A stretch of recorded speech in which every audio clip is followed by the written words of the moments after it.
Breaking news out of Cleveland, and this one's shaking the entire NFL. Kevin Stefanski just faced the media after what might be the Browns' most humiliating loss in recent memory, and he didn't mince words. The tone, the frustration, the thinly veiled tension, it all pointed to one thing. Dillon Gabriel's time as a Browns starting quarterback might be running out faster than anyone expected. This wasn't just another post-game presser. This was the sound of a coach on the edge, and a franchise staring down the barrel of another potential quarterback change. The Browns didn't just lose a football game. They got dismantled by the worst team in the NFL. Not a playoff contender, not a divisional rival. The worst team, the one you circle on the calendar as a guaranteed win. And yet, somehow, Cleveland managed to make them look like Super Bowl contenders. The scoreboard told part of the story, but the performance, the missed tackles, the blown assignments, the total lack of energy, painted a picture of a team in crisis. Fans were stunned, analysts were baffled, and the locker room atmosphere after the game could only be described as shell-shocked. This wasn't just a defeat. It was a full-scale collapse. Right from the opening quarter, the disaster unfolded in ways that made jaws drop. 2 special teams touchdowns given up before halftime. 2 in 1 quarter. That's not just rare, that's organizational failure. You could almost feel the spirit leave the team after those plays. Every unit fell apart. The defense looked rattled, the offense couldn't move the ball, and Dillon Gabriel looked overwhelmed and out of sync. When the head coach walked into that press conference, everyone knew what was coming. Accountability, frustration, and some serious questions about the future. Stefanski started a statement with the usual measured tone, talking about how the loss was on everyone, how they win and lose as a team. But it didn't take long for that calm to crack.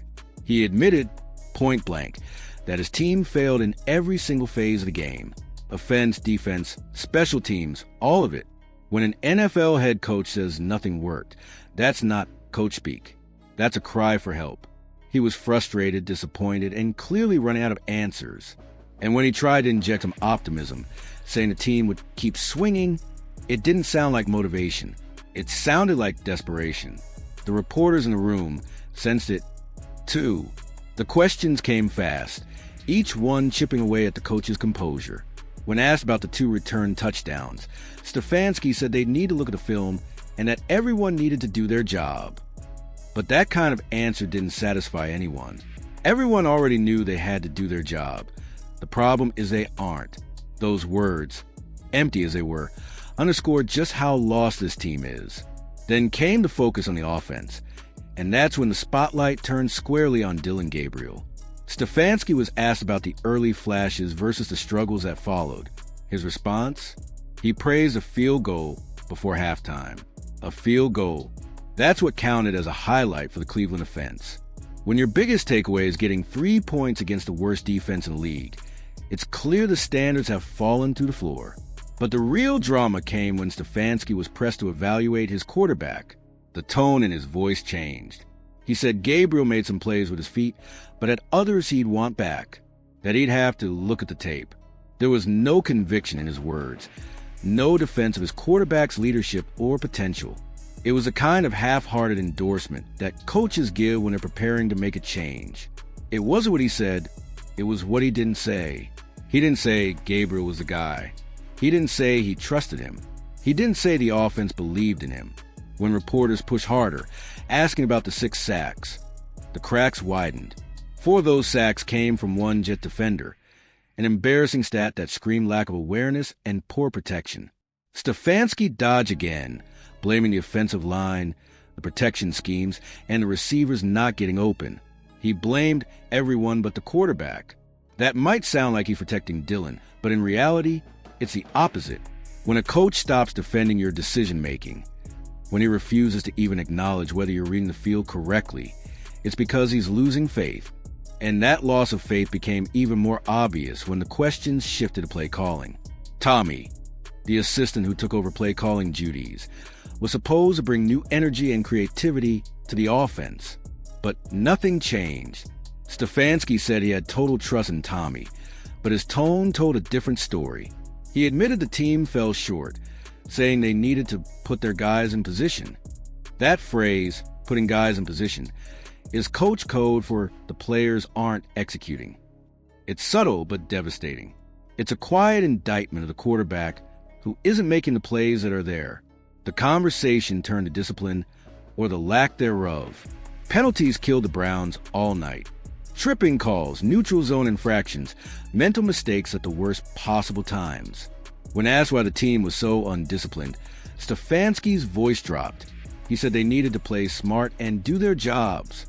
Simple phrases, but behind them was exhaustion. You could hear it. The tone of a man who's been repeating the same message for weeks without seeing results. He's coaching fundamentals to professionals, and that's never a good sign 9 games into the season. But then came the question everyone was waiting for, the one that turned this press conference from tense to explosive. A reporter finally asked what every fan wanted to know. Is Dillon Gabriel still your quarterback? This was the moment of truth.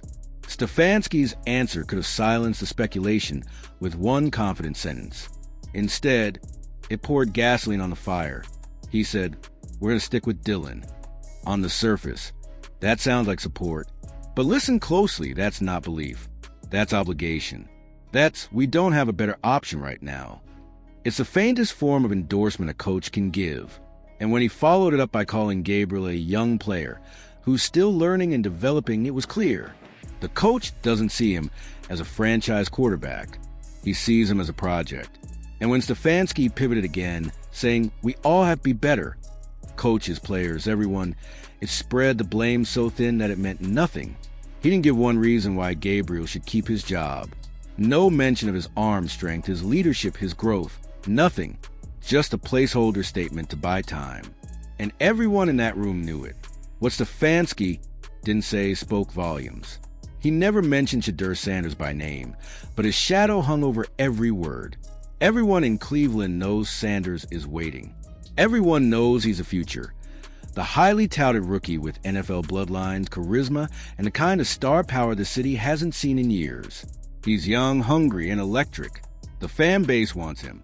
The media wants him. The question isn't if he'll play. It's when.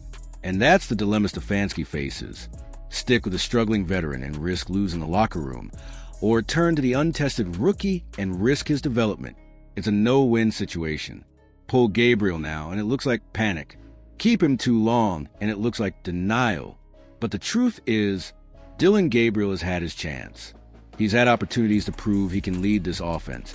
And each week, the same issues persist. The sacks, the hesitations, the misreads, they're not bad luck. They're patterns. The Browns are a team haunted by their own history. Quarterback after quarterback, regime after regime, always searching for the answer that never comes. Gabriel was supposed to be the solution, but now, just 9 games in, that hope is fading. Stefanski's press conference felt less like leadership and more like survival. A man trying to hold things together as the ground shifts beneath him. And as for Shedeur Sanders, the stage might be setting itself. The offense needs a spark, the fan base needs belief, and the coach needs a miracle. Sometimes chaos forces change. And right now, the Browns are living in chaos. So what do you think? Should Kevin Stefanski stick with Dillon Gabriel and hope he turns it around? Or is it finally time to hand the keys to Shedeur Sanders and see what the kid can do? Drop your thoughts below. I want to hear what you think Cleveland's next move should be. And if you found this breakdown helpful, make sure to hit that like button, subscribe to the channel, and turn on notifications so you never miss an update. Because trust me, this Browns quarterback saga is far from over, and the next chapter could be the biggest one yet.